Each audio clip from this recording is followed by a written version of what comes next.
Assalamualaikum warahmatullahi wabarakatuh. Perkenalkan, nama saya Rafli Pradipta Ardiansyah dari Universitas Sultan Ageng Tirta Esa.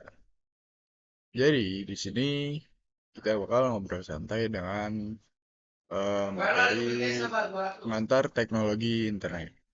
Jadi yang pertama, kalian pernah mikir nggak sih kayak gimana sih internet tuh bisa nyambungin kita tuh kemana-mana? Kayak mulai dari kalian buka Instagram, terus search Google, sampai kayak nonton Netflix. Semua itu kerjaan dari banyak teknologi yang jalan barengan dan semua itu keren-keren banget. Nah, jadi hari ini saya bakal ngobrolin bareng kalian tentang konsep dasar dari jaringan komputer sampai teknologi terkini kayak 5G, cloud, IoT, dan keamanan internet. Jadi gini, jaringan komputer itu adalah kumpulan perangkat kayak komputer, laptop, HP, printer, yang saling terkoneksi buat tukeran data. Bisa lewat kabel kayak LAN atau tanpa kabel kayak misalnya WiFi gitu. Nah, dari situ, setiap perangkat tuh bisa kirimin dan nerima informasi. Tujuannya sih simpel, biar data tuh bisa bergerak dari satu tempat ke tempat lainnya. Jadi misalnya kalian print tugas dari laptop printer atau kirim file dari HP ke laptop, nah itu semua tuh lewat eh, jaringan tadi. Tapi semua data itu nggak asal dikirim. Nah dia tuh ada aturannya. Nah aturan ini biasanya itu disebut protokol. Nah yang paling populer itu yaitu adalah TCP atau IP. TCP itu singkatan dari Transmission Control Protocol. Nah, jadi ini tuh tugasnya ngepecah data jadi paket-paket kecil biar gampang dikirim. Lalu, IP atau singkatan dari Internet Protocol yang nentuin alamat tujuan paket itu kemana. Nah, biar gampang kebayang tuh, misal kalian kayak mau kirim paket ke teman kalian. Nah, TCP itu kayak yang bungkus dan tandain isinya, sementara IP itu kayak yang nulis alamat rumahnya. Nah, selain TCP/IP, ada juga yang namanya model OSI. Dia kayak teori yang jelasin gimana data tuh bergerak lewat 7 lapisan. Dari yang paling dasar kayak kabel fisik, lalu sampai paling atas kayak aplikasi, misalnya browser gitu.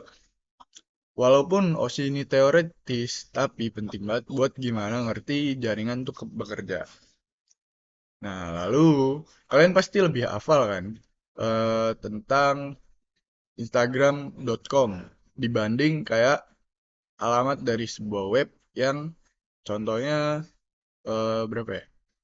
157 atau 240.20.35 kan. Nah, itu karena internet pakai yang namanya sistem DNS atau Domain Name System. DNS itu ibarat kayak buku telepon. Kita ketik nama domain kayak youtube.com, terus DNS itu nyari tahu IP address-nya. Nah, IP itu kayak alamat rumah servernya. Jadi, tanpa DNS, kita tuh harus hafal semua alamat IP web yang kita mau akses. Dan itu bakal lebih ribet. Nah, jadi DNS ini tuh ngasih kemudahan buat kita, tapi tetap ngasih kejelasan buat si mesin. Lalu yang selanjutnya, kalau kalian misalnya buka web tuh, kalian pasti sering lihat kan, di atas tuh ada kayak tulisan HTTP atau HTTPS. Nah, jadi itu tuh namanya adalah protokol web atau HTTP, biasanya disebutnya panjangannya yaitu Hypertext Transfer Protocol. Nah, jadi itu cara komunikasi antara browser kalian dengan server si webnya. Tapi dia itu nggak aman, makanya sekarang udah banyak yang pakai HTTPS. Yang S-nya itu berarti secure, alias datanya itu dienkripsi biar nggak bisa disadap orang lain. Nah, halaman web yang kalian lihat itu dibangun dari HTML atau Hypertext Markup Language. HTML itu kayak rangka dari si halaman webnya. Isinya itu ada struktur, paragraf, gambar, link, dan lain-lain. Lalu internet itu nggak cuma soal kayak koneksi, tapi juga soal keamanan. Nah, jadi di sini ada yang namanya itu firewall. Nah, firewall itu jadi kayak bodyguard digital lah. Jadi dia ngejaga biar data atau koneksi yang mencurigakan nggak bisa masuk ke sistem kita. Dia bisa blok koneksi dari IP tertentu atau ngerestriksi akses aplikasi. Terus ada juga yang namanya VPN atau Virtual Private Network. Jadi VPN itu bikin koneksi kita terenkripsi dan kelihatan seolah-olah datang dari lokasi lain. Jadi misal kalian tuh pakai VPN di kalian misalnya di Indonesia, terus pakai VPN yang ada di negara Jepang misalnya ya. Nah, jadi web yang kalian akses itu bakal ngira kalian tuh lagi ada di Jepang. Nah, VPN itu sering dipakai buat privasi dan mengakses konten yang diblokir. Lalu selanjutnya, di sini ada yang namanya cloud computing. Nah, sekarang kita nggak perlu nyimpen data di flash disk terus. Kita tinggal simpen di cloud kayak Google Drive, Dropbox, atau OneDrive. Lalu, cloud computing itu intinya proses nyimpen dan mengelola data di server online, bukan di perangkat kita. Jadi kita bisa akses kapan aja dan di mana aja. Terus ada juga teknologi yang namanya virtualisasi. Nah, ini bikin satu komputer fisik bisa punya banyak sistem operasi jalan sekaligus. Kayak satu server bisa dibagi-bagi jadi beberapa virtual server. Lebih hemat, terus juga efisien, apalagi kayak buat perusahaan besar gitu lah. Lalu selanjutnya di sini kita akan bahas tentang IoT atau Internet of Things.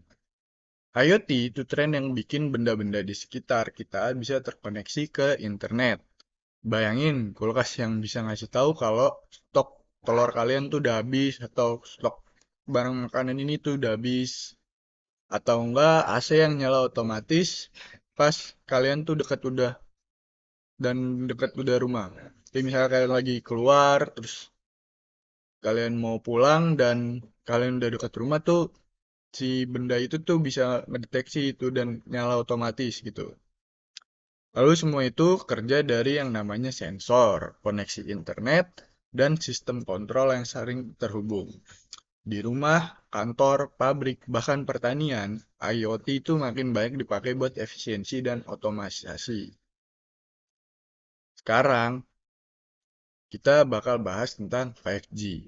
Nah, sekarang kita nih udah mulai pakai 5G, terutama di Indonesia. Ya, meskipun belum merata ke seluruh daerah, 5G itu generasi kelima dari jaringan seluler. Bedanya sama 4G, itu kecepatannya bisa 10 kali lebih cepat dan delaynya super rendah. Nah, ini penting banget buat teknologi kayak mobil tanpa supir, terus operasi jarak jauh atau game online real time. Terus ada juga yang namanya edge computing. Bedanya sama cloud, edge itu proses data dekat sama tempat datanya diambil. Jadi misalnya kamera CCTV pintar bisa langsung proses video di tempat tanpa harus ngirim dulu server pusat. Ini bikin responnya jadi jauh lebih cepat. Teknologi internet juga bisa bikin tuh hal yang dulu ribet, sekarang jadi gampang. Misalnya kayak e-commerce. Kita bisa belanja apa aja lewat HP, mulai dari baju, makanan, sampai barang elektronik, tinggal bayar. Terus eh kita misalnya mau beli mobil, nanti tinggal bayar lalu diantar sama orangnya. Nah, pokoknya masih banyak lagi lah. Lalu ada e-learning.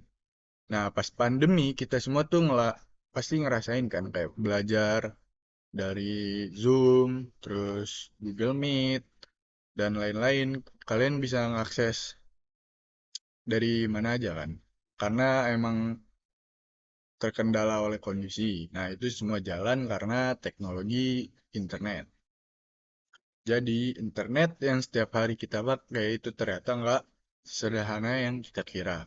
Di balik layar ada banyak banget teknologi keren, mulai dari jaringan, protokol, keamanan, sampai tren-tren baru kayak 5G dan IoT, dan semakin ngerti teknologinya, kita bisa manfaatin dan jaga diri kita di dunia digital.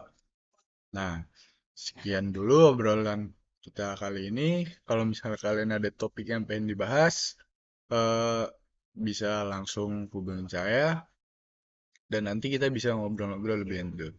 Sekian, terima kasih. Wassalamualaikum warahmatullahi wabarakatuh.